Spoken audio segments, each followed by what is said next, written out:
Ladies and gentlemen, is the moment you've all been waiting for. Welcome back to the Fourth Down Focus Mock Draft 1.0. And this time we're actually going to do more than one. We only did one last year. And looking back on it, it was tragic. I had Shadur going 2. I got the team right, unfortunately. But, we're going to I actually said Shadur would fall at the first round. And the biggest difference from last year is I've actually done my own this time. Like, you know what Ian I'm talking is- about? I've copied Max's picks from like pick 16 onwards. Kian has watched more college football than me this year, so he should know more than me in theory. But I have no introduction. Let's get into it. I mean, the first few picks are going to fly by, obviously, but Yeah, I mean, I will start, and I guess I go to Kian as his team owns the first overall pick, Kian. So with the first overall pick, you have the Las Vegas Raiders selecting. The obvious pick is Fernando Mendoza. Look, I think he's by far and away the best quarterback in this class. He makes the right throws consistently.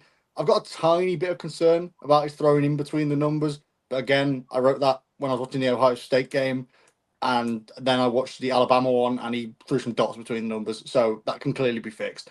And I'm going to give you a few pro comparisons to anyone who doesn't really watch college. For this one, I've got Matt Ryan mixed with Jared Goff if they were both a little bit more athletic. I mean, I kind of see it. And Max, your first overall pick. I have gone with Jeremiah Love from Nottingham. Really, I've gone with Mendoza. Obviously, it's the most easy pick on the entire board. The first two picks are very, very straightforward if you've got a brain. So there's not much more to say, really. Yeah, I'm also going with Fernando Mendoza. I think it's the only first overall pick that can happen, in my opinion. As far as if you're taking a quarterback, it has to be Fernando Mendoza. I like Kian's pro comps. He's been very. I mean, you can't ignore how good he's been this year, especially with Indiana still unbeaten, with potentially 2 games away from winning the national championship without losing a game. Doesn't happen very often. Never happened. It's never happened. No one's ever gone 16-0. There you go. So it would be an achievement and a half, to say the least. And I think it would only put his stock up more to lock himself into that first overall pick. There might be some. I think as soon as he won the Heisman, I'd say he was locked in pretty much. Heisman does help, but I think the only questions would be if he ended up losing this week, which I still don't. I still think he's the best quarterback, and I still think he'll go first overall. But there'd only be question marks if he lost this week. Even away from his arm talent, his talent as a quarterback, mentality-wise, he's a fucking monster as well. I mean, the guy doesn't really care. If he's shit, he'll just go back to being a finance bro anyway. So it's fine. Roy's clever. He's set for life. He's fine. He just played football as a hobby and then thought, actually, I'm quite good at this. I'm quite good at this, yeah. I'm connected with him on LinkedIn. That's a fun fact for you all. Moving on to the second pick, though. Yeah. So with the second... New York Jets are on the board here. Yeah. We need to point out we're not doing trades in this one. No, I was going to say this. Yeah, so there's no trades in this. In the first one, we're not doing trades. We might introduce it later in the sort of mock draft series, if you will. But for now, we're just going off. If there's somewhere where a team could trade, I will point that out that there is a trade option there probably. But there's one coming up. But in this one, I feel like the Jets would be stupid not to take Dante Moore. That's where I've gone, unless he doesn't declare. And if he doesn't declare, I have no idea what this first round looks like because there's no other QB worthy of going in this round. These are the only two. It's a 2-horse race. Mendoza's the better one. Moore goes second to the Jets. I don't think anyone's going to trade up into that spot, really. I don't think they can. I don't think anyone else will have the draft capital to do that. So it's Moore, pretty simply for me. Yeah, I'm going to also agree. I've got Dante Moore going to the Jets. However, I do see this being a trade candidate more so with the Cardinals. I could see them throwing Kyler Murray into a deal. I think one of these two teams would be stupid enough to take Kyler Murray. Jets obviously are way more likely than the Raiders to take Kyler Murray because with Dante Moore having... My big concern with Dante Moore is just I'm not sure if he's a finished product yet. I think he'd be more sensible if he wanted to succeed in the NFL to go back to school and have another year. But at the same time, if you're projected second overall in the draft, your stock's probably never going to be higher, especially with people like Arch Manning getting thrown into that class next year. You're probably not going to be the first pick. So I think he'd be, from a money sense, he'd be silly not to declare. From a personal development sense, he'd be silly to declare. But I think if the Jets are on the clock and they have to take a quarterback. There is no question about it. They have to, because they had Brady Cook starting the last 3-4 games of the season this year. They have to take a quarterback, and I think just look at Garrett Wilson's stats from this year. Yeah, their leading receiver with 395 yards. It's so sad, and he's an incredible player as well. He deserves so much better. Get this man a quarterback. So yeah, I'm going with Dante Moore. Predictably gone for the same thing, Dante Moore. What I've got written down about him, his arm talent's insane, but he's a very, very raw product. I prefer to sit him behind a vet for a year, if possible. He's going to the Jets. That's not going to happen. Maybe could. I think he's always getting picked up. He's always getting picked off potential alone, which is obviously a lot of what the draft is about. And there's no other quarterback for me in this class that should even touch the first round. Never mind that second spot. So it's going to be Dante Moore. And pro comparison I've got here is CJ Stroud. Yeah, I will say that I think with Moore, his ceiling is very high, but his floor is also very low, whereas Mendoza is a very safe floor. I think at the absolute worst, you're getting a serviceable quarterback in the NFL level, whereas Moore could be a complete bust at 2. So I think that's my big worry with Moore is the floor is really low. But as Kian said, if you're basing it on potential, he has the potential to even be as good as, if not better than Mendoza. It's just, I think Mendoza is the much safer pick to make in this first 2 rounds if you're the Raiders. Now, this is where things get interesting going into pick 3. I'd like to go first here. Go ahead. So it's obviously the Arizona Cardinals on the clock. We said no trades, so it'd be the Cardinals on the clock and Kian the third. Doubt anyone else has gone this way. I've gone for, I don't know how to say his name, Francis Maigoa from the tackle from Miami. He can easily make the switch to guard if he needs to, and he is my number 1 offensive lineman in this class. My pro comp is really fucking lazy. I've just put Penny Saw. Max, do you want to go next? I'll go next because I think I've gone more similar unless we've got the same here. I've got Spencer Fanner. He's my number 1 lineman. It might be a bit of a reach, but like honestly, the linemen in this, none of them stand out to me majorly. I think Fanner's slightly the best one here.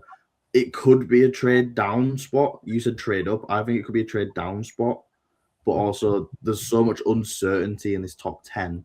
I feel like it's too much of a risk to maybe miss out on the guy that they want. So I feel like they just take Fanner here. See, for now, for the first time, we're not going to agree even on position here. Ooh. I have the Cardinals taking Arvell Reese at number 3. And my reasoning is this defense is a complete and utter shambles. They brought in Gannon to sort of be a defensive-minded coach, and they were terrible on defense.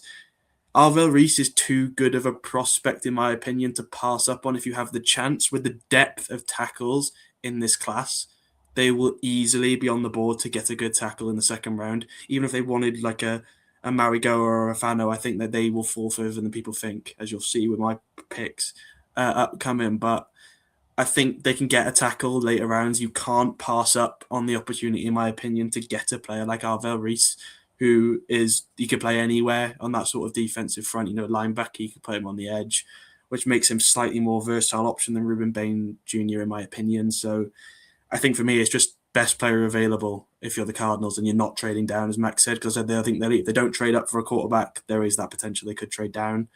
But I think Arvell Reese is the safe pick of a player who will perform at the NFL level and can play multiple positions across that defense that needs a lot of help.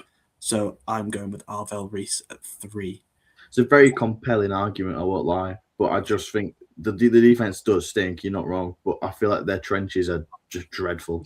Like I don't disagree. It is awful, but I think with how good as far as like depth of a class at tackle, I don't think you could see like first round talents falling late in the second round with how many there are. So Arvell Reese is the flashy pick here. That's the one that's going to sell shares. I think with a new head coach, they're going to want to make a statement pick, and a tackle is not that. I could definitely see it happening. I've gone Arvell Reese. Well, I'll start with the next one. Titans at 4. I've gone Arvell Reese for the Titans for pretty much the exact reasons that James has just said, but for the Cardinals. He's simply best player available here. And they could use help at edge or off-the-ball linebacker, and he could play both if he had to in different packages or whatever. He is simply a fucking monster of a player. I can't remember who Kian said his pro comp was for this one, but he reminds me a lot of... I didn't have one. You didn't? Okay, you didn't have one. He reminds me a lot of Jalen Walker from the last class, but better. And Jalen Walker's not been terrible so far, but I feel like Arvell Reese is next level. And he's going to improve any team he goes to. I feel like he can't fall much further than this. So, like, the Cardinals or the Titans probably will take him. I'm agreeing with Max. I've also gone for Arvell Reese. You've basically mentioned everything. I'm just going to put a little bit of shit on top. He's a high-end pass rusher, but he's also very good off the ball as well, as has already been mentioned. He can play all over, and that's what the Titans need. Their defense isn't great, and he improves it straight away. So he's probably, for me, the best player in the draft, which is not a controversial thing to say. Pro comp, don't have one, completely forgot to do one. You'll notice that there's a few players where I completely forgot to do one because I was busy at the time. But yeah, I've gone Arvell Reese. Yeah, I you probably guess which direction I've gone in based on me putting Reese at 3. However, what I will say is if the Cardinals do go tackle, which is a very real possibility, my whole draft is completely different. It completely shakes up. I have a whole different mock draft where the Cardinals go 3 and they mess everything up. But at 4, I've got the Titans taking Ruben Bain Jr. I think this was probably the assumed pick for them for a while. Kian's laughing at that. No, you'll understand why in about 20 picks time. 20? No, it's not that far. It's not that far. I'll go Ruben Bain Jr. But Jesus. I think he's the best edge rusher in this class by some distance. I think, just the reliable sort of pick that you can make as a Titans to get some defensive help, especially on the edge where they've just been non-existent. They got Jeffrey Simmons, who's obviously a fantastic D tackle. So giving them another option on that defense to sort of get to the quarterback is very, very important. I think, there's obviously an offensive need here, but so I could see a potential for a wide receiver to go here at 4. But I think as we sort of saw with the Patriots, is that you win games in sort of the trenches on defense and offensive line. And I think they'll take that approach and they'll go defense. I think Ruben Bain is the pretty easy pick. I don't know if you had a pro comp for that one, Kian, but I like him. Probably do. Just basically any of these sort of edge rushers we've seen in the last couple of years, you just get he's just a very, very good edge rushing prospect. I don't remember writing down Brandon Graham, but I've got Brandon Graham down there. I see it. I agree with you that he is the best, but I don't think it's by that much of a large margin. I think there's another one who we'll get on to who's fairly close behind him, but that's a few picks time for me anyway. You're double dipping here, James, as it's your New York Giants next at pick 5. Yeah. I think based on our discussions before the draft we started recording is we're not going to agree here. I have the Giants at 5 taking Caleb Downs out of Ohio State as a safety. I can see it, to be fair. Now, I nearly did the same. So I'm very torn because obviously there's Carnell Tate, there's Jordan Tysons, Mekhi Lemon, etc. in a team that with Malik Neighbors potentially not making it healthy to week 1 and Wan'Dale Robinson being out of contract, we're very short at receiver. Quite literally Wan'Dale Robinson. But I think our main weakness this entire season has been so evident is our secondary is garbage. It is so bad. We have been torn apart week after week by just having no one to sort of really cause any issues in the secondary. And I think Caleb Downs is a once in a sort of, generation prospect at safety. I think, especially I think I can't see anyone coming through at the minute who's going to be as good as him. I think he is the best player in the draft in terms of how good he is in his position. He is unbelievable at safety. He's just the reliable pick you can make as a team like the Giants who need a good player. I will also say my thinking as well is that if we do hire John Harbaugh, which it does seem is likely to happen at the minute, not saying it will, but if it did, Antonio Pierce, bro, and you will like it. if we do get Harbaugh, which I think will happen, then he loves like Kyle Hamilton, and that was my pro comp for Caleb Downs was Kyle Hamilton. I think he is that sort of Swiss Army knife safety that can just play it anywhere in that secondary and cause issues. So. Kian's laughing because his pro comp is Eric Berry. Yeah. 3-time All-Pro, Eric Berry. Yeah. For me, Eric Berry, but I feel like Kyle Hamilton was right there. For me, I did miss that, I'll be honest. We need secondary help. And as much as I would love a wide receiver here, I think there's still decent ones who can act as a wide receiver 2 who we could get in the second round. So I am going to take Caleb Downs. Kian, do you want to take the floor? Yeah, I'll go next because I think I wouldn't actually even say it's controversial. I've gone for Jordan Tyson. I think for me, he's the best separator in the class in terms of wide receiver. He's my wide receiver 1. Controversial to some, obviously, takes on the board. The only worry for me really with Tyson is his injuries.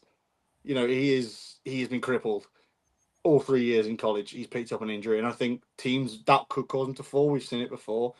In terms of pro comp, again, a bit lazy. I'm just going to CD Lamb.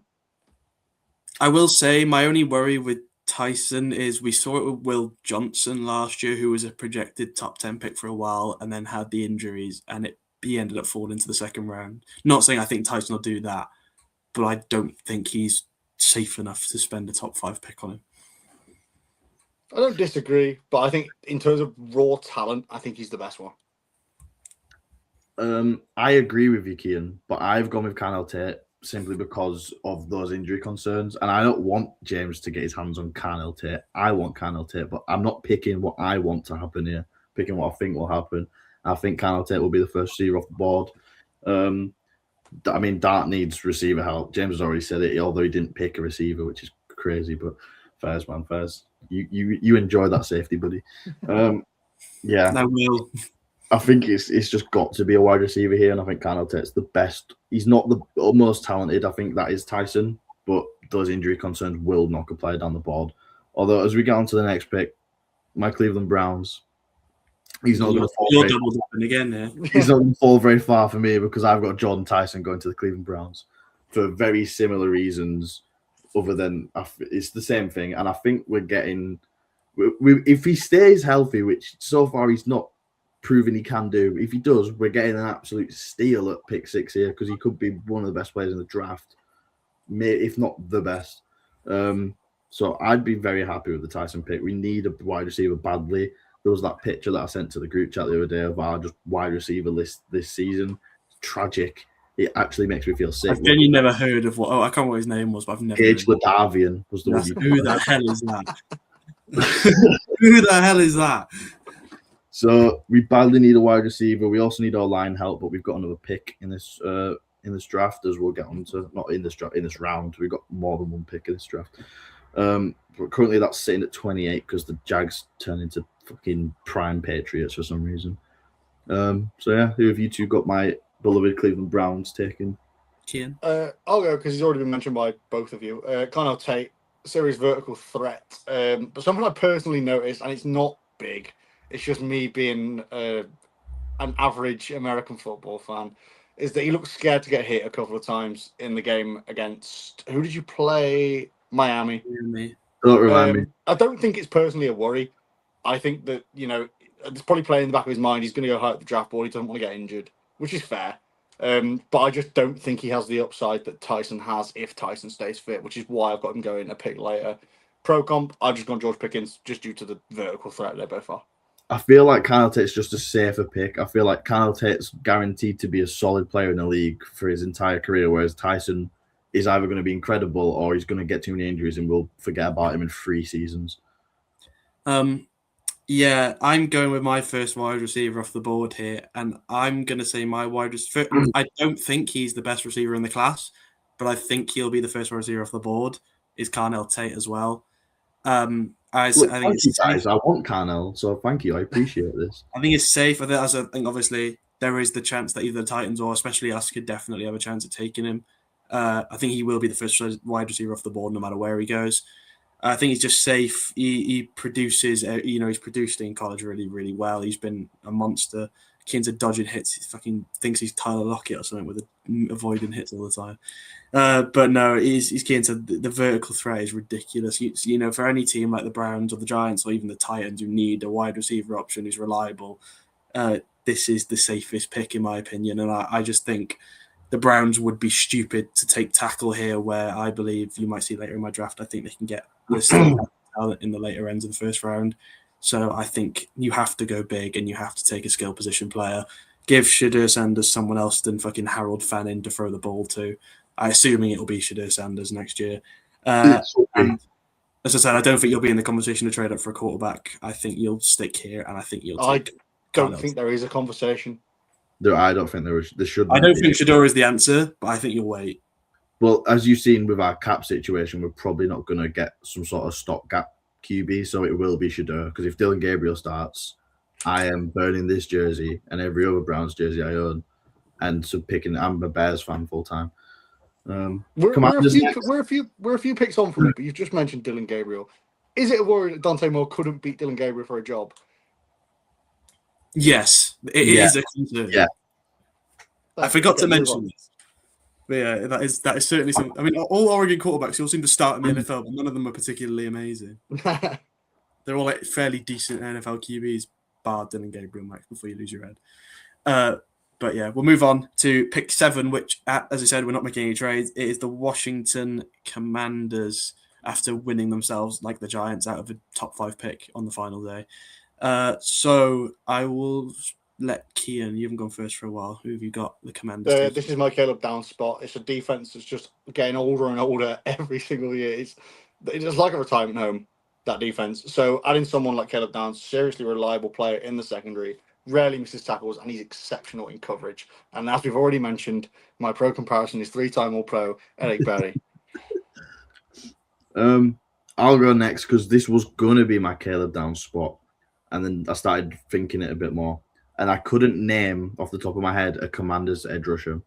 So this is my Ruben Bain spot. I feel like you can't really pass him up at this spot, and especially when you don't have any good edge rusher on that team. I looked at the depth chart. There's no one there. It's like Dorrance Armstrong and the shit. Terrible.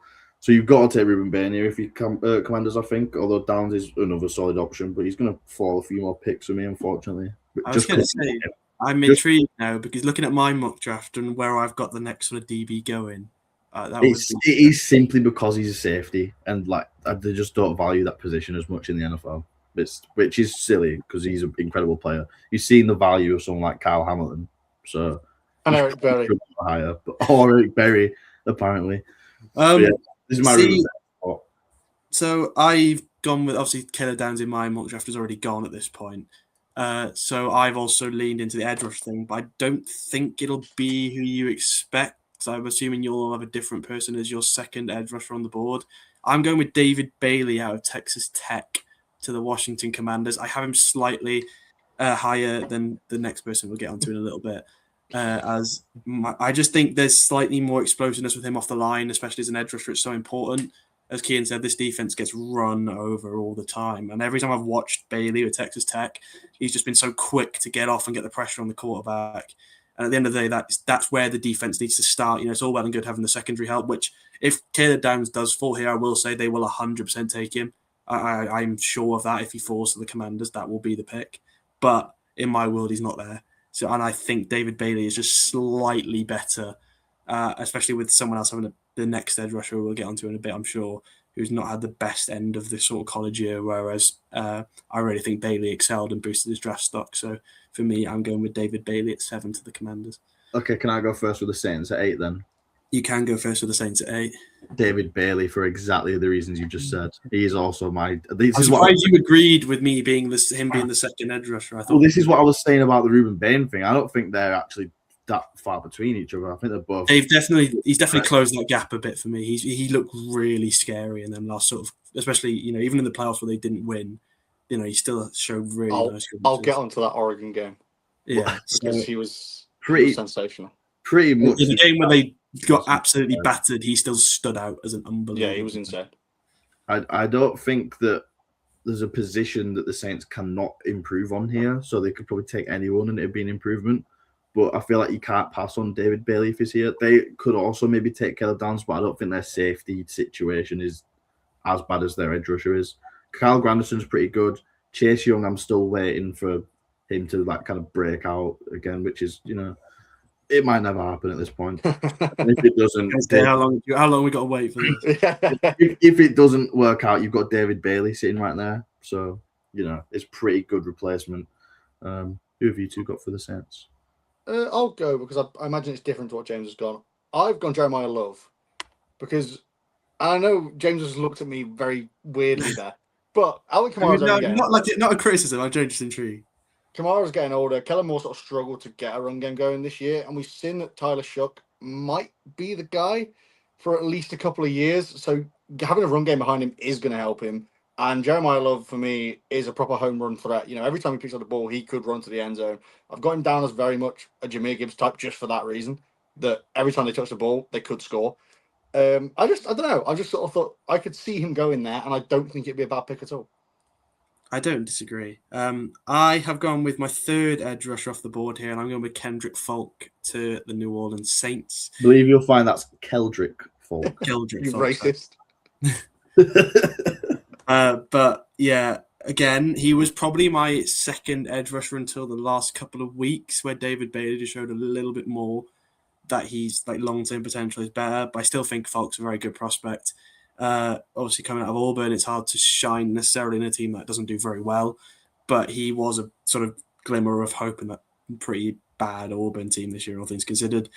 I can sort of see your world here and where they go. I just think there's bigger needs. I think there's bigger needs, but I think they could take him.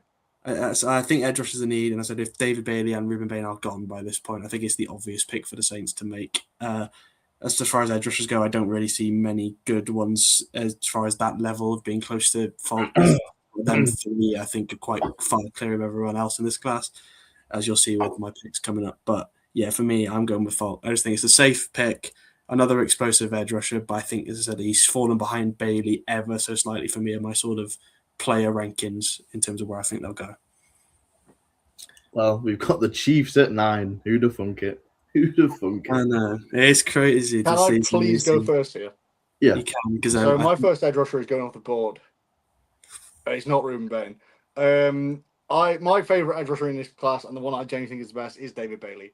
For me, he's the most explosive edge rusher in the draft. Was single-handedly shut down Oregon's rush attack in that playoff game at points. Obviously, they still smashed them, but he looked scary in that game. Consistently beats his man. Only worry, and it's not even really a worry, is how fast he's gone from not being a starter at Stanford to being a key player at Texas Tech. That is like my only worry I have for him. But again, that just shows he can improve really fast, which is great for an NFL team. My reason for Bain dropping, I'll give you when his pick comes, because it's kind of stupid, but it's the type of thing. Short arms. It might be. It's the type of thing that NFL general managers genuinely do look at and worry about. So what I will say is my only, and it's different positions, but Will Campbell was all nearly written off because of his arm length and was unbelievable this year. Again, different positions with a different ball game, but I will say it was a big worry with Will Campbell, and he ended up being brilliant. So I just think NFL falling out of the top 10 personally. NFL. Oh, he's not falling out of the top 10. Don't worry. Oh, okay. I forgot we were at 9. I shouldn't have said anything. James, you want to go next? Yeah, and I think you're going to agree with me, Max. Kean just mentioned it, but Jeremiah Love is my pick to the Kansas City Chiefs, and this feels like my other spot for him. It feels like this is written in stone to me, to be honest. I really do think he's going to be a Chief. They desperately, I mean, how many years have we said the Chiefs have needed a running game? It's borderline ridiculous at this stage. They're coming off a year with. We probably thought they had it for a minute there with Pacheco when he was good, and he fell off a cliff. Just Pacheco's not performing. Kareem Hunt's not getting any younger. So I think the obvious pick here is to go skill position, because in the base of things, defense, offensive line is still very good. I think it's the skill positions where they lack, especially at running back. So, they need a running game, especially if Mahomes isn't going to play the first couple of weeks. I don't know how long he's projected to be out for, but I'd struggle to see a world where he plays week 1 with that sort of injury. So I'm going with Jeremiah Love. I think it's, as far as running backs go, there isn't even another one close to him in this class. I mean, he is by far the best one. As Keane said, I really do see the likeness to sort of Jahmyr Gibbs with that explosiveness, that ability just to go and not be able to catch him. So I think with the Chiefs, if they get a play like that in that offense, they become, again, unfortunately for everyone, a very scary prospect again. Yeah, Jeremiah Love. It comes down to the Mahomes thing, but I also probably still would have picked Love. But the Mahomes thing, I've heard he might not be back to October, and also when he is back, that kind of injury can hamper a player's agility kind of thing. Might not be able to move the way that he once did. Mahomes, he's not getting any younger either. Not in quarterback years, he's still he's got years ahead of him. I feel like they might need to lean on a run game, which they couldn't do this year, apart from them few random games when Kareem Hunt rolled back the years. But that's not going to keep happening. Jeremiah Love just feels like the obvious pick here. It feels like a smart pick, and I don't understand why they wouldn't do it, really. Yeah, I don't see a world where this could be anyone else if you're the Kansas City Chiefs. I really don't know who they could pick if it wasn't him. So, yeah, for me, I'm gonna stick with Jared Love as well. But I can see your reasoning, Kian, for why you think he might go to the Saints. I just think they have bigger If he needs. doesn't go for the Saints, he goes to the Chiefs. It's as simple as that. But we'll move on to the Cincinnati Bengals at pick 10. I've sort of given away who I picked here. You have, so I'll let you start. I've gone Ruben Bain Jr. As I've mentioned, generally the only reason I've got him falling this low is because of his tiny little Jordan Pickford arms. We've seen before a lot of NFL GMs like prioritize athleticism build. Might cause Bain to slide. I don't think it should. He's still extremely powerful, and he will immediately improve an awful Bengals defense. And actually, when you look at him and Hendrickson on the same line, that becomes a really scary prospect. My dog's here Whereas to make a draft pick, apparently. At the minute, no one really is scared of the Bengals defense. Whereas if you add him and Hendrickson on the same line, suddenly quarterbacks start shitting themselves a little bit. I think they would count their lucky stars if he ends up falling to pick 10. In all honesty, I think they'd be absolutely buzzing with that prospect if any of sort of Bailey, Falk, or Ruben Bain fell that far. But I am going to go with Peter Woods here to the Bengals. It just it might be because obviously Clemson Tigers, Cincinnati Bengals, but to me, Peter Woods just screams the pick here. They need defense. I think obviously as you've got him with an edge rusher, Peter Woods, on that D line, he can be so important, and he's been very impactful in what's been a pretty poor season for Clemson, all things considered. I think they need help on that line, and I don't know what it is. It's just the whole time I've done these mock drafts, I've never not had the Bengals taking Peter Woods. I just think that will be the pick, and yeah, I'd be very surprised. I'd be very surprised if it wasn't a defensive pick for the Bengals, because every year we say this and they take another fucking offensive player, like for whatever stupid reason. Woods is a weird one for me. I'll get onto it, but pre-season, he was going in the top 5. Yeah, he's fallen down slightly for me, but I still think subpar junior campaign. I still think for me he's a top 10 prospect. I think he's got all the fundamentals. He's not had necessarily the best year that he would have wanted to help his draft stock, but I still think he'll be a very, very useful player for the Bengals on defense. So give me Peter Woods. It's the moment you've all been waiting for. It's the Caleb Downs spot for me. He cannot fall out of the top 10 as much as I think he will drop a bit because he's just a safety and the league doesn't value the position. He can fall out of the top 10. I don't think he will fall out of the top 10. And it comes down to Bengals defense is bad and he will improve it drastically. Whether he's playing as a deep safety or kind of in the box as a nickel cornerback type beat, I think he's going to improve that Bengals defense easily. And he is one of the better players in this draft, if not the best, like James said before. But I just think he'll fall because he's a safety. Fair enough. Can I start here with the Dolphins at 11? Go ahead.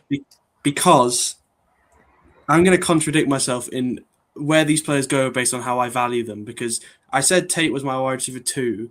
This is what I believe is my wide receiver 3, but I don't think NFL GMs are going to see it the same way as I do.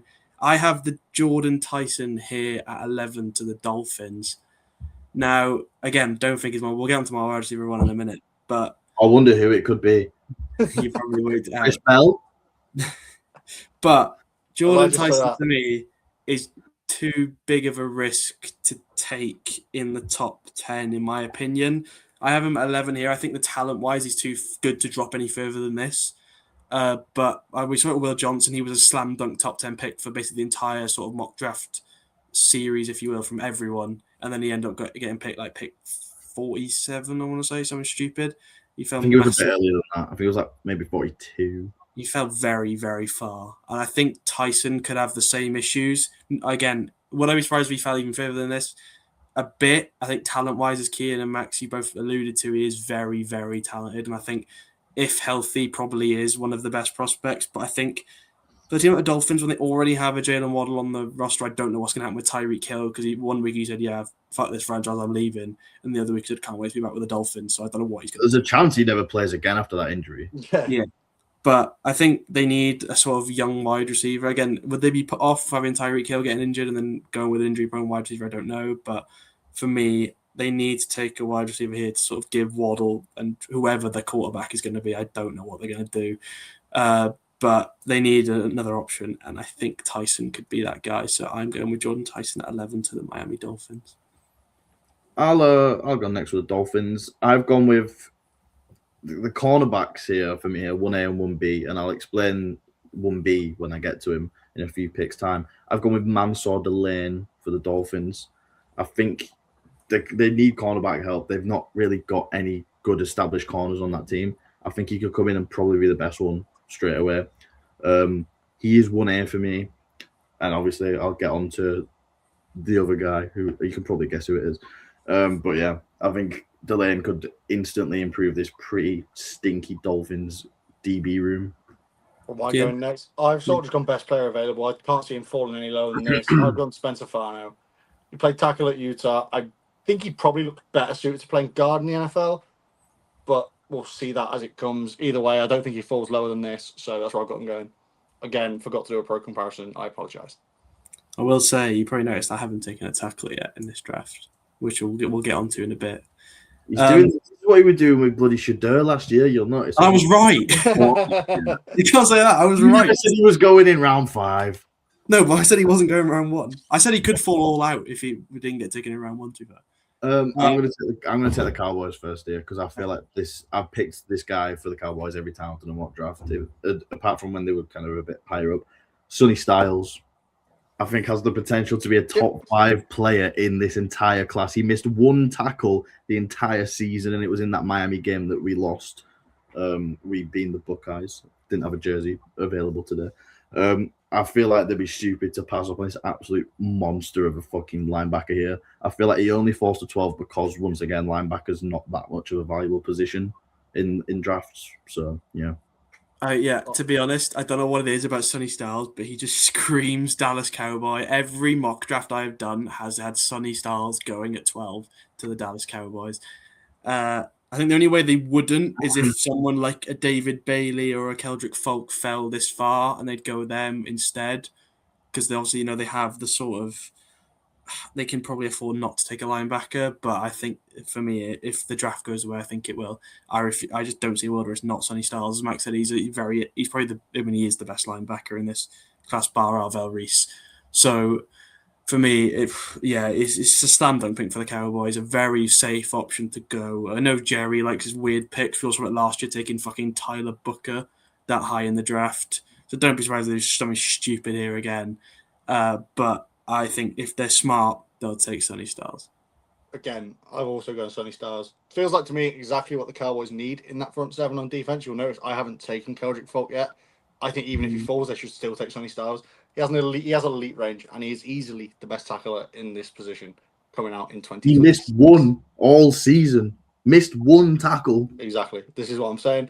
Pro comp, I actually wrote here, I'll be completely honest, I can't pin him down to one. Even search, see if I can find one online, couldn't find fuck all. I'd go maybe like a Bobby Wagner type player.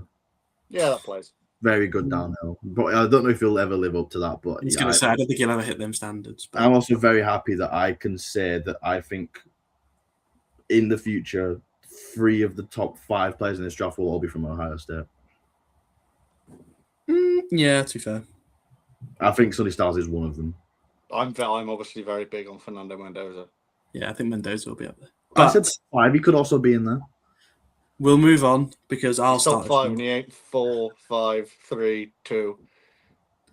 We'll go to LA Rams at 13, obviously via the Atlanta Falcons.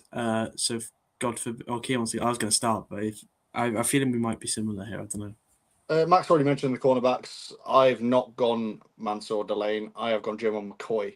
He has elite size. His man coverage skills is exceptional. The only worry for me is his ACL tear caused him to miss an entire year. And again, we've mentioned NFL GM's injuries. Don't like it. My pro comparison I've gone for is Greg Newsom. To be honest, Kian, I've also gone with Jerome McCoy, and it's happened every single time. He is my CB1, probably biased. I am a Tennessee Vols fan. I love Jerome McCoy. I've watched him, but obviously for his entire collegiate career while at Tennessee, and he is brilliant. I said I do worry about the ACL, but I think he's still an unbelievable prospect. For me, if you're talking in terms of pure ability, he is the best corner in this draft, in my opinion.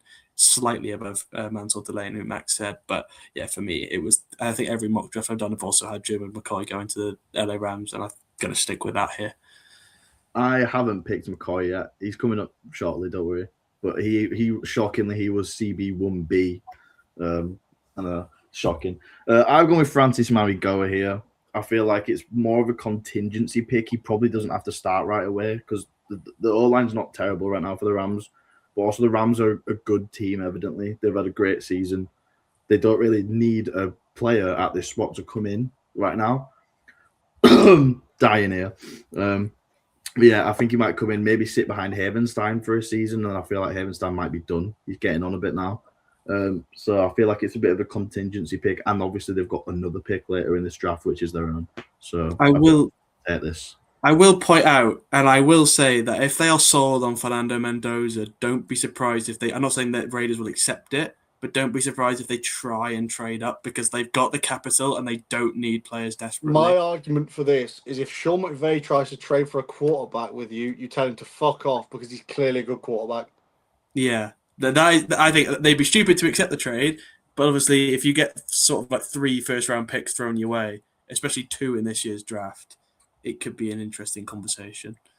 So intriguing to say the least. But I will say, I don't know if anyone saw it, completely unrelated, but apparently the Dolphins way back when tried to trade 4 first-round picks with the Bengals to draft Joe Burrow, and the Bengals said no, which is a mental thing to turn down, really. But obviously it worked out well for them in the end. Well, just a fun fact for you. But we'll move on to the Baltimore Ravens at 14. The team I predicted to win the Super Bowl at 14. 14. I'm going to assume we've all gone for the same position here. I'll start because this is I'm going wide receiver here, and it is my wide receiver 1 in the entire class. I'm going to have Mekhi Lemon going to the Baltimore Ravens. I think as far as pro comparisons go, in every way imaginable, including college, it is an Amon-Ra St. Brown duplicate. This guy is unbelievable at these sort of quick routes, getting quick release and onto the ball. I think he's such a just versatile wide receiver. He can literally do everything. And I think teams will not realize how good. I think Amon-Ra's had the sort of same treatment as well. Didn't get picked as high as people maybe thought he should have done or could have done, and has ended up being one of the better receivers from his class. And I think the same thing's going to happen with Mekhi Lemon. I really do believe he is the best wide receiver in this class. And I think on the Ravens with Lamar Jackson, with a new head coach, with new ideas, he's going to excel and be absolutely brilliant. So I'm going Mekhi Lemon from USC to the Ravens. I'll just quickly go because I've gone for the same player. He excels after the catch, creating plays in space. He's ridiculous. And that fucking Ravens wide receiver room stinks because their best wide receiver ended with more fumbles than touchdowns they fouls? Yeah. I will say somehow apparently, or I don't believe it, but apparently he was wide receiver 7 on fantasy. I'm not entirely sure how. He also is going to the Pro Bowl, which is a joke. And my pro comparison, and you might laugh because obviously you said Amon-Ra St. Brown, but go back and watch him. He reminds me a tiny bit of Golden Tate.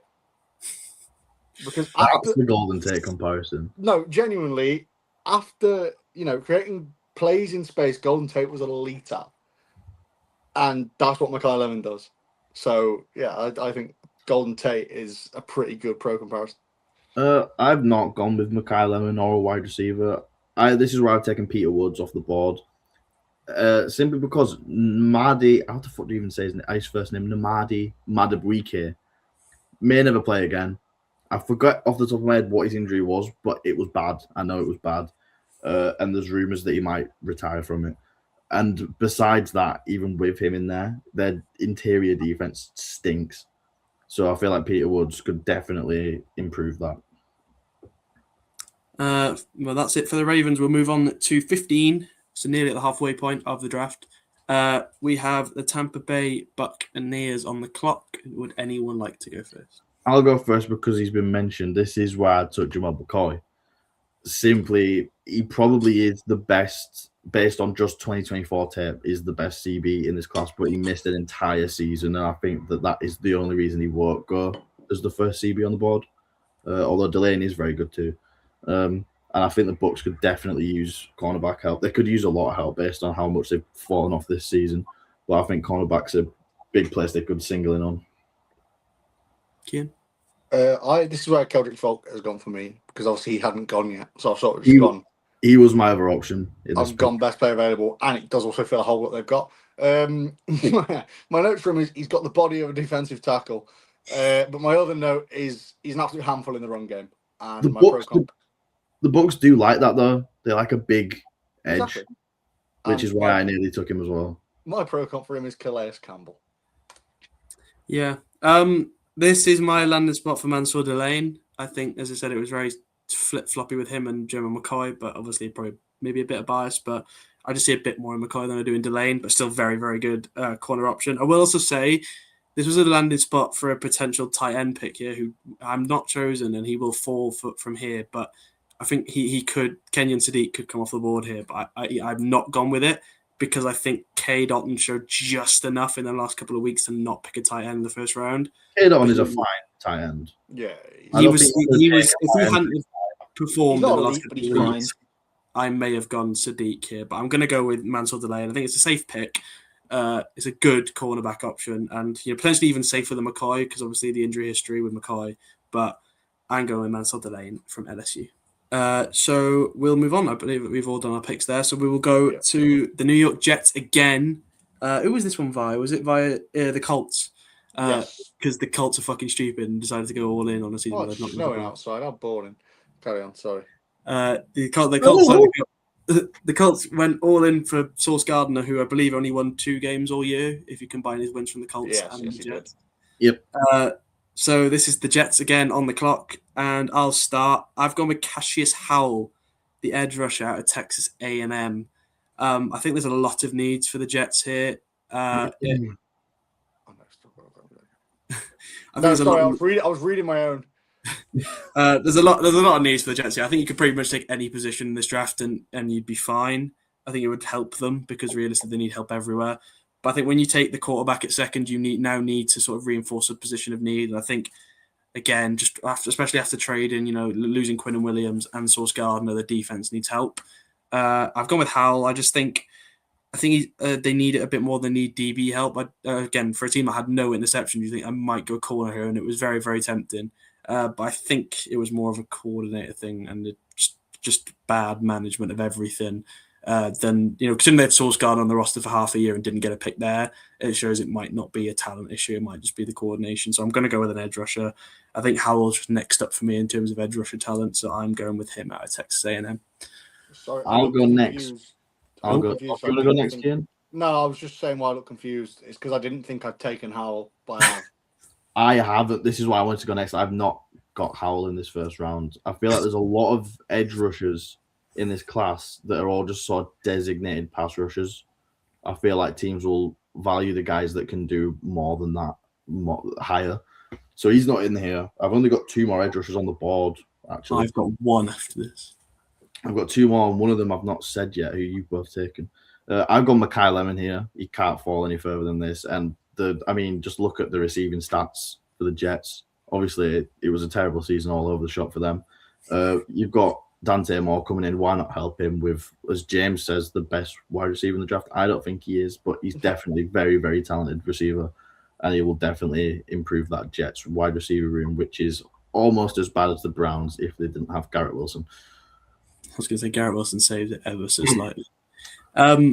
Right, we'll move on to the Lions. I'll start. I didn't. Oh, sorry, do you know your Jets pick? Sorry. This is where I've got Peter Woods going.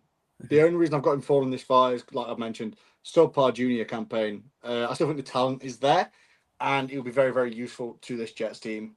And pro comp, I forgot to do one. Yeah, fair enough. Now we can move on. I'll start with the Detroit Lions, and this is where I take my first tackle of the entire first round. As you notice, I hadn't taken one yet. I'm going with Spencer Fano to the Detroit Lions, so I'm sure he'll be very, very happy if he was to fall this far. I think other teams have more needs than tackles, whereas the Lions, that offensive line was not good at all this year, and they need help. Fano is my best tackle in the class, in my opinion. I think, you can't look past how good he's been in a Utah team where it's hard to shine, especially as a tackle in a team that doesn't do very well on offense. But he has stood out to me as sort of the more reliable and the better tackle option compared to like your Maui Goa, who I'll get onto a bit later. Even, your Caden Proctors, stuff like that. So for me, that's what I'm going with. I'm going with Fano to the Lions in a position where, in a team that don't think needs much, considering, especially on offense, they don't need much. Maybe a defensive pick here was my other option. I was very close to going corner. But I think with Fano's on the board, they can't not take him at 17, in my opinion. So that's why I've gone with him. I was considering tackle here too, but I realised that Keldrick Falk was still on the board. Someone to play on the opposite side of Aiden Hutchinson, and I feel like Dan Campbell will also be another coach who likes an edge rusher with a big frame, and that's exactly what he's got. I think he's about 6'6", 285 pounds, something ridiculous like that. He's a beast. So yeah, someone else to come off the edge that isn't just Hutchinson doing all the work, because honestly, I'm not actually sure who played on the other side for the Lions this year. So get someone in there. This is my Mendoza lane spot.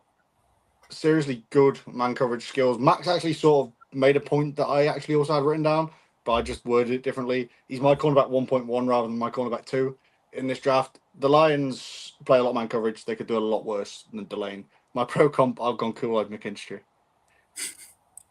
Better name. Do they need defensive, especially DB help, considering that they got mossed by Jameis Winston this year, so they could probably do with some defense. Don't diss famous Jameis. I'm not dissing famous Jameis. If you're getting beat in coverage by a quarterback, you've probably got some problems. Nothing to do with Jameis. Could literally be any quarterback, and it would still be a problem. It couldn't be Gino. Next up, we have the Minnesota Vikings at 18. Again, anyone want to go first? I'll go first because I feel like I've not gone first in a while. I feel like this could be a potential reach, but it's also a position of need, and I think he's very capable. I've gone Avion Terrell from Clemson. I feel like they definitely need corner help, and he's probably next up in my list of cornerbacks. It's kind of close between him and someone who's going to go off the list very shortly. I think he's quite small, Avion Terrell, but I think he's still athletic enough to kind of make it work in the NFL. So yeah. I've gone for the exact same. I've also gone for Terrell. Very, very, very versatile. He can fit in anywhere amongst the backs. He's also like scarily good at filling in the run game. He recorded 8 forced fumbles over the past 2 seasons, which you really can't overlook. My pro comp, I've gone Jalen Petrie. Just felt like it. His skills to get forced fumbles is the only reason he goes above my next corner off the board. Honestly. This is my last corner. This is also. I'm gonna just round it off because I've also gone Avion Terrell. I don't think it's a reach. I think, as Kian said, with that many forced fumbles, I just think he's a problem. And there's a lack of corners who, a lot of corners are good in the pass game, but there's a lack of the ones who can cause issues in the run game. And I think the Vikings need someone to sort of just disrupt stuff on defense, because it's another year where obviously they came off last year where they were so good, and then this year obviously with the whole JJ McCarthy thing, where is he good, is he not? I can't really tell because he was all right in the last couple of games, but they need someone to sort of cause issues on the defensive side of the ball, and I think Avion Terrell is that guy, and he is my last. I believe he is my last corner off He's the also board. mine. So, I got 2 more going. But we'll move on to the Carolina Panthers at 18. Funnily enough, who the fuck would have predicted them to be in this scenario? But with the Panthers at 18... 19. Oh, 19. It is sorry. 19. Still, again, I think if you saw Panthers last year, you would have been like 10 or 10 probably, but they're down at 19. And Kian, you can go first on this one because you're not going first. I've picked a player that I don't believe has been mentioned yet. Has anyone taken Caleb Banks yet? No. From Florida. He's a massive wild card in this draft. He's a 5th-year player who's averaged less than 200 snaps per season during his college career. That's not great, but his upside is huge. When he does play, he is very, very good. He sort of reminds me a tiny bit of a Chris Jones, but it's going to take a lot for him to reach that level. I think the lack of tape on him is why he falls this low. I genuinely think he's a really good player, but the fact he's averaged less than 200 snaps per year is really bad.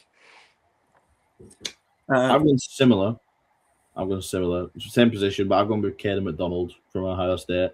I think that's an absolute fucking steal at pick 19. He could have gone higher. He could have gone where I had Peter Woods going at around 14, but it's like... If you think that's a steal, wait till you see where I take Caden McDonald. Yeah, I've got him lower. Well, yeah, I think Caden McDonald is an absolute freak. I think he's a brilliant run stopper, but you can also kind of put pressure on the QB, and he'll fill in quite nicely next to Derek Brown on this Panthers D-line.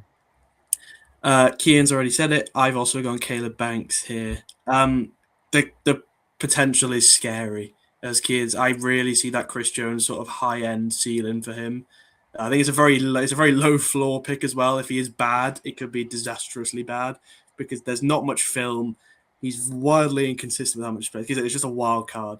But I feel like in the Panthers situation, there's not really I've meant to say with the Panthers, there's not a directly desperate need, in my opinion. Maybe you could look at a wide receiver here, but with Tet having a very good rookie year, I think there's still Jaden Coker's taking a step forward this year. And I think Tremble as well has just been, reliable in the tight end spot. So I don't think they need it as much as they might have done looking on a year back. So I'm going with Banks. I think just the potential is scary, and the Panthers are in a position where they're able to take a slight risk here. And I think if he does perform to the levels that he could, it could be very, very big steal for the Panthers down all the way down at 19. Cowboys at 20. I'll start. I've not started for a while. Obviously, this is via the Packers, I want to say, for the Micah Parsons trade. Yes, it is. Yep. I'm going with Romello Height, another edge rusher off the board for me. I'm very high on these edge rushers. This is another edge rusher that I've not had in this round. Again, I feel like you see that because for me, that's not even the last one to come out of this mock draft either. There will be more. I just think there's so many. I've got 3 more. There's so many good edge rushers in this class. I think Height for me just falls next man up in terms of the edge rusher class. Sort of said the same thing with Cassius Howell. Obviously on the same team, I see a bit more out of Howell than I do out of Height. So that's why I've put Height a bit further down the board. I still think, they need help on the sort of defensive line. Obviously, they're bringing in Quinn and Williams, which is good. But obviously, there's not really been a Micah Parsons sort of replacement yet. I think this could be the time where they look for that. I think there's so many edge rushers in this class. I think it'll be hard to miss on an edge rusher this year. So I think they will take one here, and that's it. I know they took Sonny Styles, but I think they need to double down on defense because it was so bad this year. And it is inevitably what cost them the playoffs, which we all knew would happen because the offense is great, just the defense is nowhere near it. So I'm going to go with Romello Height out of Texas Tech. I am keeping Cassius Howell in Texas, and he is going to the Cowboys. He's an insane athlete. He wins in seriously different amount of ways. As a pass rusher, he's also got a weirdly good ability of batting balls down at the line. I don't know if that's just due to college quarterbacks, some of them not being very good. My only worry with him is muscle-wise, he's a lot smaller in size than your average edge rusher, and compete against big NFL linemen, I think he's going to have to put some weight on. But apart from that, I really like him. I think he's a great player, and I think he'll be very good for the Cowboys. I forgot to mention it when I did my pick with Howell, but I think his athleticism might balance out what he lacks in arm strength. He sort of brings to the table, and athleticism was my sort of reasoning for having him so high. I just think NFL GMs just look at them and just go, "You're big." Yeah. It's my second Tennessee Vol off the board here, and it's another Tennessee corner. Colton Hood is next up on my list of cornerbacks. They lost Diggs, so I feel like corner is one that they could. I mean, they could have taken a corner with Diggs, to be honest, but they've not got him anymore. And I feel like another cornerback can slot in here, and he's the next one up on my list. Simple as. Do you think they got linebacker and corner in the first round? Yep. I don't think Jerry's smart enough. No, I don't. Not, but I'm trying. I'm helping him here. I just feel like you'll think Micah Parsons gone, need to replace. Yeah, and that's why I've sort of gone with another edge rusher here. But we'll move on to 21 and the Pittsburgh Steelers. Can I go first due to my pro comp of this player? Okay, yeah, fine. So I've gone for Denzel Boston, the wide receiver out of Washington. Big body vertical threat on the outside. The Steelers lost probably the best vertical threat in the entire league in Pickens, and DK Metcalf hasn't really filled that void. Whereas I think Boston probably can. My pro comp, and if he ever sees this, he's going to want to kill me, is Keon Coleman. He's going to fill the void of George Pickens, but your pro comp is Keon Coleman. He's more like Keon Coleman. I have heard that comparison a lot, and I've seen a lot of people taking him to the Bills on mock drafts, which is where the comparison is very blaringly obvious. I've also gone wide receiver. I've gone with Texas A&M's Casey Concepcion, or however they say his name. I have no idea who's playing quarterback for the Steelers next year. Is it still going to be Aaron Rodgers, or is he going to back it in? I don't know. They're definitely not drafting one this draft. There's no other answer at QB to start in this draft. The first two went. So whoever is playing quarterback, get them a weapon. They haven't really got anyone outside of Metcalf.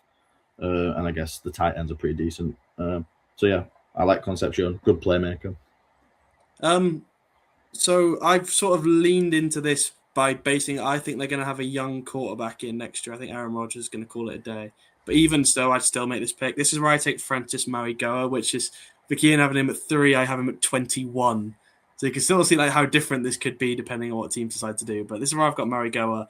Nothing on him. As I said, with Fano being my first tackle at 17, I just don't think many teams in the top 15, 16 team desperately need offensive line more than they need other things. So this is where I've got Marigoa. I think they do have better receiving options than you think. I still think Calvin Austin has been serviceable. Kenneth Gainwell's turned into a big option in the receiving game as well, from running back as well. And we're obviously with the tight ends, they've got like fucking Darnell Washington, the absolute beast of a human being. But I think they need tackle desperately. The offensive line was garbage, and that's why they've sort of struggled and why they've missed the playoffs ultimately. I just think because Rodgers just getting battered about is not what you want for your however old Aaron Rodgers. 41, is he? You don't want a 41-year-old quarterback getting You make a good point there, James, but they haven't missed the playoffs. Sorry, made the playoffs, but struggling. Sorry, I got confused with the Ravens. I didn't want to point it out because I was enjoying the fantasy of them not making the playoffs. It was nice. Sorry. But I think the reason why they've seen struggles is in terms of giving up sacks to Aaron Rodgers this year. And I think they need to stop. Regardless if it's Rodgers or if it's a young quarterback, it's the same problem. So I think Marigoa will go here at 21. I feel like we might all have a similar one here. I feel like this is why I'm hoping one of you have done it as well. I'm hoping Max goes. Oh, no, we done it the same. Right, okay. Chargers, 22. Oliver Vega, Ione. Yes. I think. We think that we were all sort of hoping one of us had taken him before the other. I had a feeling we'd all go the same here because it's a very obvious pick, and I was just kind of looking at you to see if you were going to say it first. I feel like I nailed that pretty much. This comes down to outside of the best tackle duo in football, the rest of this O-line stinks. So get someone else in there immediately. Plus, also both of them tackles are apparently injury prone as fuck, so not bad to have some backup in there. But he will be playing guard. That's where he played at Penn State, and he's pretty fucking solid. Probably the best out-and-out guard in this. Obviously, I'm not including tackles who might play guard. So he's the best out-and-out guard in this class. I will. Yeah, I'll go Kenny. I've gone for the same player. I'm not going to say his name. Very, very good in pass protection. Max sort of mentioned today he's best pure guard in this draft. Hence why I've got him going in round one. I've seen some mocks that don't have him going in round one. I think that's silly. The Chargers line was horrific last year. If you look at the stats, the fact they even made the playoffs is really impressive because that O-line was tragic. So someone like your man. Just call him Vega. Yeah, someone like Vega would be really, really good for him. I'm going to stop mentioning him because I really don't want to try and say his name. Yeah, I'm also going to not try and say his name, but it is Ione, if that's how you pronounce his surname. I got to the Chargers at 22. I will say I think the reason the O-line was so bad is because they were injured to fuck. Especially losing Joel twice in the same year doesn't help. I will say I'd be surprised. For missing time was big for them.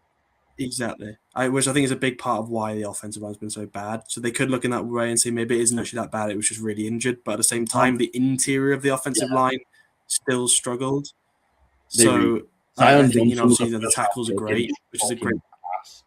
Yeah. So I think that the tackles are great. They just need to keep it on with a guard, and I think it's a safe pick. I will say 2 first-round guards with Joel and Ione might be interesting, but I think that's what they'll do. Yeah, we've all gone the same, and I'm glad we did, so I didn't have to try and say the guy's name. I just think that I'm going to go... Oliver Vega, Ioane. Oliver Vega. Let's just move on before you have a... Eagles, 23. Eagles. I've gone Caleb Lomu here. Similar reasons to when the Rams took O-line. Kind of a what? Kid said, "I'm going first." Nah, fuck him. This is my podcast now. Caleb Lomu. I feel like it's very similar to the Rams taking Maui Goa. I feel like it's a bit of a contingency plan for some older players on that O-line. Although I reckon he could probably start at guard if he had to, and he probably can make that transition quite easily as well. So my second Utah tackle going off the board here. Okay, I'll go second. I've gone for kind of a weird one, but it does make sense when you listen to the pro comp. I've gone for Kenyon Sadiq to the Eagles. We've seen 2 elite tight end things work before one of them murdered someone. So, we have seen 2 elite tight ends be great and win championships. Sadiq is electric after the catch. Very, very good blocker in space. And my pro comp, funnily enough, is Dallas Goedert, so he'd fit right in. This was I haven't gone with Sadiq, but this was like the 3 landing spots I basically had were Tampa, the Eagles, and where I've put him. I feel like we've got the same, James, to be honest. I'm going with Caleb Lomu as well. I was very close to going with a different tackle here because I'm very 1 and 2 on him and another tackle from Alabama who we'll get onto, I'm sure, in a couple of picks' time. But I'm going to go with Lomu. I was mad at the 2 best tackles or 2 of the 4 best tackles in this entire draft from Utah. But, fair play. I don't know how they were so bad with this much talent on the offensive line. But yeah, I think Lomu is just slightly more reliable than the other person I'll speak about. But again, the Eagles just getting these type of players this low would sicken me because they always do it every year. So Jihad Campbell last year, how he fell that far is a joke. Not so much on this one, but just a reliable pick for the Eagles to make with an offensive line that's only getting older. Yeah, I don't disagree. So next up, the Buffalo Bills. I'll go first this time. So I've got So Max already mentioned him. I'm going with Kevin Casey Conception from Texas A&M. Buffalo's wide receiver room is terrible. But he is a pure separator. They've not had that type of player since prime Stephon Diggs. And my pro comp for Casey Conception is Stephon Diggs / Jordan Addison. So I think he'd fit in there perfectly. And Josh Allen needs weapons. Keon Coleman has not been what they were hoping. I mean, he got benched for a coach's decision a few times last year. So I think Conception immediately improves that offense. I'll go next, so Max can have his punishment for buttoning over Keon. This is where I'm taking Denzel Boston out of Washington. You sort of mentioned it with the whole Keon Coleman comparisons. They might put him off if that's their pro comparison based on how he's performed since joining Buffalo. But Boston, I just think he's one of them sort of players where you need a receiver. You go with the big guy who catches the ball downfield, and I think it's just this is the easy pick for the Bills. I haven't got Conception going in the first round here, and it's not really on his ability. I just don't have any other teams taking a wide receiver in the rest of this draft. So that's sort of why he falls out here. But if he falls, he's a Raider. Yeah, I wouldn't be surprised if we fell to like the Raiders. Even the Giants, if we don't go wide receiver as I thought, would be an intriguing one to see if we pip up 2 places to take him in 33. But I'm going with Denzel Boston. I just feel like, he's again, safe. I suppose Keon Coleman was safe at the time as well in a way, but I think they have to go wide receiver, in my opinion. Get Josh Allen some help, for Christ's sake, because the wide receiver room just gets worse every year, I think. So get him a young wide receiver with potential, and I'm going to go with Denzel Boston. I'm not going receiver, although Denzel Boston was the one I'm not going to do that hand motion because it's no, we're not having a 6-7 moment on here. I went with TJ Parker, edge out of Clemson. This is my last edge rusher off the board as well. Joey Bosa's not going to be around forever. I'm not sure how long his contract was with the Bills. He had a decent season with them, but I'm pretty sure it was a short-term contract because he's old. So you need someone else to play with Gregory Rousseau there. And I think TJ Parker fits the bill quite well. He's my last edge rush off the board in round 1. Next up, we have the San Francisco 49ers. Oh, not the 49ers, the Bears, sorry, at 25. This is the Bears. It is Chicago Bears at 25. Obviously, we know the playoff order might change depending on how teams do. So this could be completely different in a week's time. But if the Bears are at 25, as Max just mentioned him, I'm going to take TJ Parker to the Chicago Bears. I think they need someone on that defensive line, especially on the edge, to get to the quarterback. I don't think they have too many desperate needs. Another one of them teams, as you'd expect from a playoff team, they don't need a lot because they're already quite good. But I think if they're going to take anyone, it needs to be on the defensive line. And I just value an edge rusher slightly more than like a D tackle, for example, where I think this class is quite deep on them as well. So I'm going with TJ Parker. Again, he's one who's fallen down, I feel like, estimates of where he could go as the season's gone on due to a not great year with Clemson. But at the same time, the potential's still there. I still think this could be a huge deal at this far down because there were mocks early in the year where he was going in like the top 12, for example. People had him like at the Bengals in that sort of position. So I think he has a high potential, but again, another low floor player with an interest in finally college. I don't know if he's declared or not, but if he is to declare, I would say TJ Parker here for the Bears. We've all gone defensive line, but I've gone for Caden McDonald from Ohio State. I did I say think if he's you the think best. X's was bad or Caleb McDonald form, he's still not gone on mine yet. I think he's the best run defender in the class. He's a serious player. Apart from that, I know fuck all about him, but I really, really like him, and I think he would fit this Bears and what the Bears need perfectly. We've kind of swapped picks here with the Panthers and the Bears. This is where I've got Caleb Banks falling. And I feel like James said he values an edge more than an interior guy, but I would value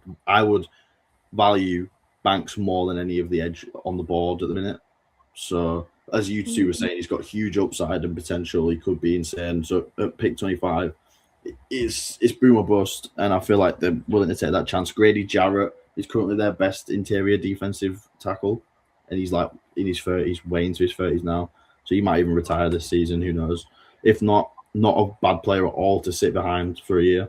One of the better D tackles of all time, I'd say. So yeah, Caleb Banks from Florida. Oh, sorry. It's me. Now we have the San Francisco 49ers, 26. And again, anyone like to start here? I've gone D tackle again.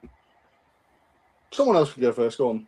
I've gone D tackle again. This time I've gone Amari Washington out of Oregon, who is just next up on my list of D tackles. And I think they have to go defensive line here because this used to be a defensive line that in my head was like feared in the league. And it's kind of just deteriorated over the last few years. Obviously, Bosa picked up the injury, which is he'll be back. But I feel like you just got to keep adding to it. Someone's play with Alfred Collins, who they took last year. I was so close to going to Amari Washington here. Instead, he's fallen out my first round. But I think if Oregon advance, NFL GMs are very, very, very reactive, and I think then he'll go in the first round. The player I've actually got going has already been mentioned by someone, Romello Height. I can't remember who mentioned him. I didn't like the Cowboys. He's impressively quick off the line, but my biggest thing about him is he'll be a 25-year-old rookie. Yeah, and that puts teams off, which we saw with, I think, if Bo Nix wasn't so fucking ancient, he'd probably have gone to the Vikings over JJ McCarthy. So, it does put teams off, but he is a good player. Yeah, this is where I'm going to go Caden Proctor from Alabama at tackle. I think the Niners have they struggled with a lot of injuries, right? So there's plenty of positions where you can look at to replace injury-prone players, but I think they need some offensive line help to protect Purdy that little bit more because I really think there's a good player in Brock Purdy there. This is my sort of one with Caleb Lomu. In my original draft, I had Proctor going to the Eagles because I feel like he's a very Eagles player, and then Lomu falling down to the 49ers, but I'm going to go with Proctor to the Niners. I just think they need a tackle, and as I said, it's just the next one up for me, really, is Caden Proctor. Out of Alabama, again, hard to look good in a team that's not been great this year, but he was very, very good with his protection, especially in the pass game, in my opinion, for Bama this year. So I'm going to go with Proctor to the 49ers. Houston Texans, I will go first because I'm ending the Caden McDonald slide here in Houston, and I'm taking it to the Texans. I think they'd be buzzing if he fell this far because, as Max said, he's a very, very nice prospect on that defensive line. I don't disagree with a lot of what's been said. I'm not sure about the best in the class. Was it run stopping you said, Kian? I think he is. Personally. He's up there 100%, and I think this is a steal, but I just think there's better options on the defensive line as terms of potential, and that's why he'll fall this far. But it's still I think there's so many good defensive line picks, and that's why certain teams may not take them higher up in the draft because of how good, like, for example, we said like Washington might fall to the second round, as me and Kian both have predicted. That's an insane player to get that far down the draft. So, yeah, for me, I'm going to go with McDonald. I just think they'll go defensive line. They have to, in my opinion. I know the offensive line was bad, but it sort of perked up in the last couple of weeks, and it might have perked enough. And again, deep tackle class, don't think they need to do it straight away in the first round. So I'm going with Caden McDonald. James will give me a nice segue there because you mentioned the offensive line. I've gone Caden Proctor from Alabama here. His ability to move the line of scrimmage is really, really impressive. Houston's line has looked a tiny bit better this year, but he could definitely still use Proctor. So give me Proctor. I've also gone with Caden Proctor, which means we've all taken someone this round called Caden. Yikes. But yeah, Caden Proctor for me. I feel like it could be a steal. There's a player in there. I just don't know if we've seen the best of him yet, but based on pure athleticism, he's an absolute freak. And obviously, like I said, I was having the last video on the start of this one. It's all kind of blurred into one. We're recording the same day. But I feel like the Texans' O-line did sort of improve, but there's definitely no harm in getting more reinforcements in there. So, yeah, Kalen Proctor for me. I don't disagree. I just think they might look at that way in free agency rather than the draft would be my sort of theory behind them not taking an offensive lineman here. But we'll move on to the Cleveland. We'll do a mock after the free agency as well. Don't worry, it's fine. Yeah. We'll move it on to Max's beloved Cleveland Browns yet again, back in the first round via the Jacksonville Jaguars after the trade for Travis Hunter. Wish they start fucking losing. Yeah, well, as I said about the wide receiver room, when I said every time I look at it, I feel sick. I do the same whenever I see our O-line. It has to be O-line here, unless we don't take wide receiver first. Jennings Dunker is next up on my list, and there was two guys I was debating here. One's a guard, one's a tackle. I think we just need tackle slightly more, unless like Joe Bitonio retires, maybe then that might become a problem. Jennings Dunker is next best on the tackle list for me, and the guard is coming up soon as well, so you'll find out who that was. I'm going to go because you've sort of leaned into it. I have gone with, I'm assuming this is the guard you're talking about in Emmanuel Pregnon from Oregon. Yep. I think, look, at the end of the day, as you sort of alluded to with Bitonio, I think he's not getting any younger. And I think on free agency, it's easier to get tackles than it is to get a good guard. And I think this Pregnon isn't being spoken about enough in first round conversations. I've seen some saying like second, third round. I really do think he is a very, very good option at guard here. I think you'd love a tackle like, a Caleb Lomu or a Caden Proctor if they were to fall this far. I think it's a slam dunk pick. You'll take them. But with them all being off the board, I think he's slightly better than Jennings Dunker, who I think will be a reach, in my opinion, when he goes in. I believe he will go in the first rounds we'll get onto. But I think it'll be a reach ever so slightly. So I'm going with Pregnon. I think especially if you watch Oregon play, a big reason why Dante Moore's looked so good is because the offensive line has been brilliant for Oregon this year, and Pregnon's been a big part of that on the interior. So I think it is a safe pick, and it gives you a sort of long-term contingency plan if and when Joel Bitonio decides to retire. Max would love it if this guy falls. I've gone Caleb Lomu here. Excellent recovery skills. I actually saw some tape of him, weirdly, when I was researching him against Romello Height, and he showed really, really good ability against his inside moves. It was insane. Didn't lose to the same move twice, which is, it's impressive against someone like Romello Height. I think he's perfect for the Browns, and if he somehow falls this far, then it's a no-brainer. I will snap your hand off for Caleb Lomu. This is also why I did, because I've seen a lot of mocks taking with the Browns taking tackles at 6, this is why I wouldn't do that, because I think you can still get a serviceable one this far. Yeah, I mean, if the Jags lose to the Bills, we might be able to snatch a Caleb Lomu. Yeah, all of a sudden that becomes like a potential Lomu, there we go, a sort of position there. So, yeah. Next up, the LA Rams. I'll start because Max has already mentioned him. I think me and him have just done the same pick, but he's done Browns, Rams. I've done the other way around. Jennings Dunker is my pick here. I do think it's a reach for the Rams, but they need some offensive line help long term. I think you both went with Rams off, or did Max go offensive line for the Rams? And Keane didn't. I went offensive line for the Rams at 13. Did you go McCoy as well? Yeah, I went McCoy. So that's because I went corner there. I think they'll compensate and get a tackle later here. I'm not saying Dunker's a bad prospect. I think there is a lot to like about Jennings Dunker, but I feel like it's because the level of tackle falls off from basically after you take Lomu and Proctor. There's a bit of a gap from then on in my opinion. So I think they'll go Dunker. It's still a safe option. It still gives them a nice offensive lineman to, as I said, probably sit behind a veteran for a year, which would be good for him, to sort of learn and get ready for when he is thrown in for the Rams. But again, I think that really doesn't need anything desperately. I think they'll just go with a long-term solution at tackle. There was 2 picks I had here for months. The first one was Ty Simpson, definitely not now. The second one was Trinidad Chambliss, going back to school. So the obvious pick is the one James has just done, which is Jennings Dunker.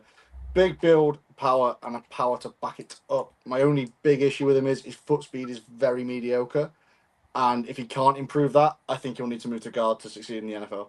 Yeah, that was, though I did sort of put in my notes, could move to guard because of. I mean, that works for the Browns too, so that's why I've taken it. Yeah, again, that was also why I nearly put him at the Browns, because he will probably end up being a guard.